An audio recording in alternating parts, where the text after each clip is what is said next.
Like many revolutionary, or maybe just spectacular things, the upload came quietly. Somebody uploaded a few files into an item at the archive, not resplendent with metadata, lacking really any sort of description. But somehow people found out about it, and they were so blown away, they actually started making finding aids and remixes of it, and from there, I became aware that it existed. What it was the recovery of 2 sets of tape backups for bulletin board systems that thrived in the 1990s. Their names are evocative: the Piper's Pit and the Warez House. These 2 collections, these restored backups, totaled 550 gigabytes in the item.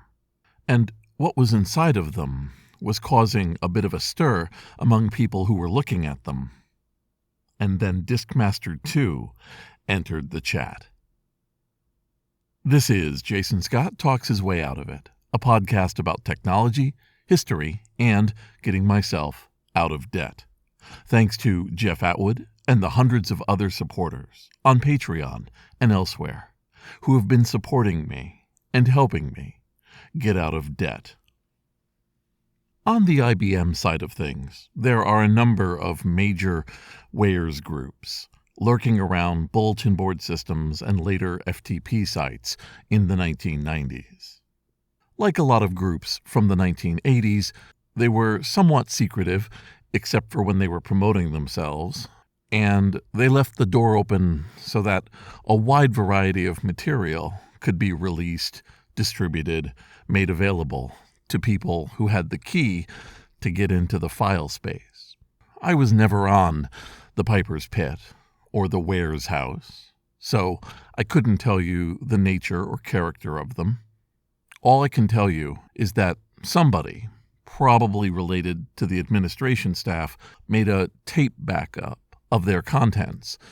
And that tape backup, consisting of compressed zip files inside of tar files, was 550 gigabytes in size. That's an impressive number now. It's an incalculably incredible number 20 years ago.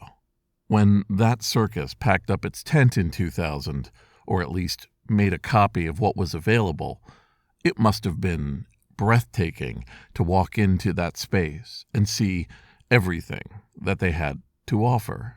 What did they have to offer? Just what you might expect when there's no limit on what can be there. Versions of business programs, betas of operating systems, tape and other utility software, and naturally, games over games over games. Examples of movies, although usually just screenshots with an occasional small MPEG clip, and on the whole, a wide variety of unknowns that would only really show their value or context if a person went through item by item, finding out whether they were holding a lump of coal or a diamond. And across the months that this collection was up, people were, besides the finding aid, people were definitely focused on things that attracted their attention. Maybe it's something with Sonic the Hedgehog, maybe a beta version of a video game, or a version of an emulator that people otherwise would never have found again. Betas, prototypes, unreleased, all of these kinds of software programs usually fall into the darkness, but are celebrated like a beautiful reawakening when they're found again. And this was proceeding. I want to make that clear. People were doing the work. I don't want to discount that. But a lot of things have changed since DISCMASTER 2 came back and aimed itself at that pile. If you haven't visited DISCMASTER, and I've raved about it sometime in the past, it's a site, but it's a site downloading many terabytes terabytes of CD-ROM images at the Internet Archive, as well as floppy images and FTP site grabs, and then putting them into a frankly incredible interface, semantically based, where you can look for terms, OCR texts, searching out and finding something you are looking for, or maybe just browsing around and making discoveries. I almost feel bad trying to describe it in just a few minutes, but think of it as the ultimate inspection of these items. Because it's one thing to have a CD-ROM that says it has computer music, but only to find that computer music is in a format that is very difficult to listen to.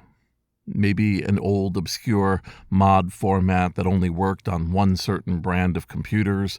Maybe an obscure audio file whose driving program existed for only a couple of years before falling out of favor to the big ones.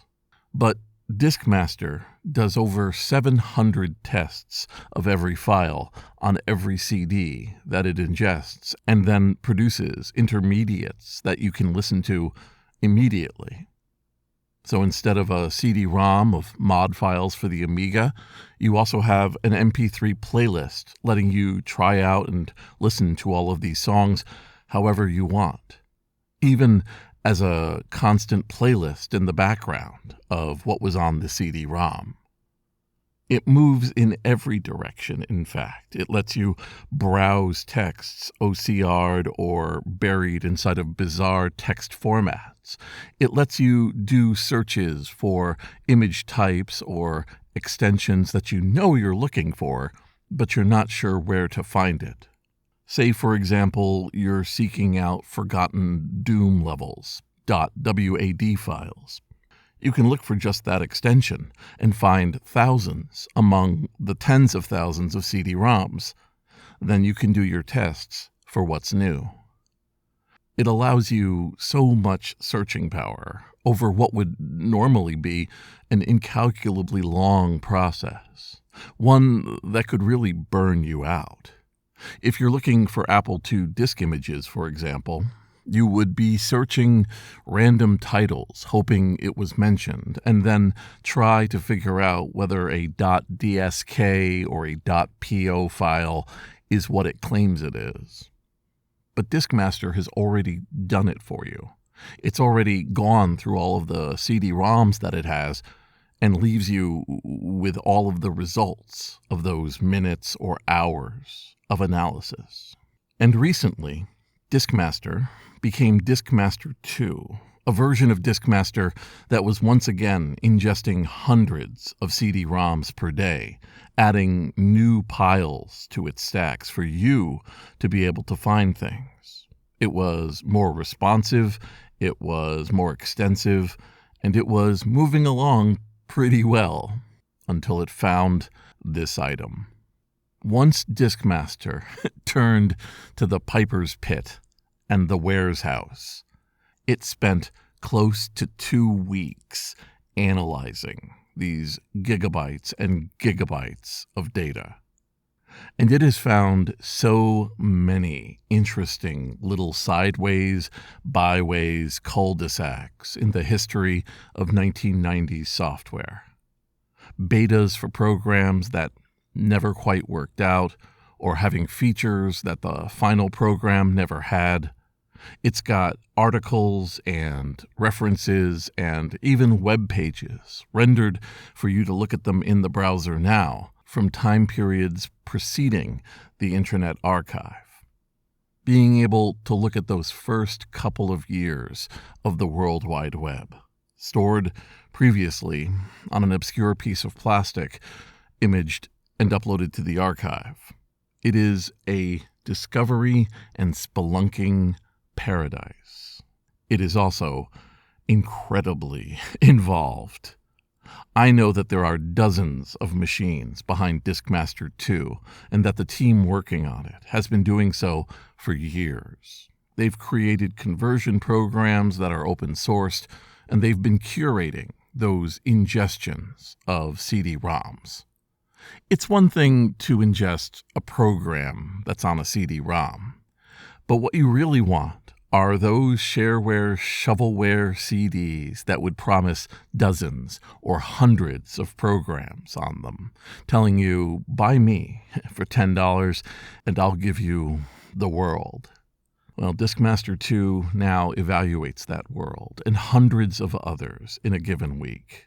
And when it went through the Piper's Pit and it traveled through the Warez house, it was able to find all manner of obscure formats, obscure versions of tape programs long lost, which themselves can be split apart now and understood, their formats decoded, possibly leading to lost data being recovered. It is such a revolution that I am not prepared to make any declarations. Although any declaration I make feels like it will come true. It is not just an incredible project. It's in many ways a justification for the strangeness of the way that the Internet Archive acquires data. Acquiring hundreds and then thousands and then tens of thousands of CD-ROM images seems like a fool's errand, because who will look at all of it? Well, it turns out a bank of machines specifically formulated to do the best job they can are going to do that. They are going through all the time, 24/7, analyzing programs, often taking 400 megabytes of data and producing 1 or 2 gigabytes of derivative files, instantly readable, instantly viewable, producing images and writing and music that probably hasn't seen the light of day in many, many years and is now going to get an audience. I'm very excited about this. I am so fundamentally excited that this sort of thing happens. My hope, my true hope, is that this is a harbinger for what we can expect is coming in the future. Call it what you will, describe it how you must, but an era of understanding what this digital miasma exists for is around the corner, and the light is very, very bright. This is Jason Scott Talks His Way Out of It. Thanks to James Bekoyanu, Ernie Hershey, Michael Rubin, David Fisher, Dilip Reddy, Sean Kelly, Trixie the Cat, Joey Mink, Martin, Symbionts, Benjamin Guts, and Anonymous, along with the hundreds of other supporters on Patreon and elsewhere who have been supporting me and helping me get out of debt. DISCMASTER is at discmaster.textfiles.com. I don't run it. I just stand in front and take the hits, because that's what I'm here for. It's a small part of the project, and it's unfortunately vital.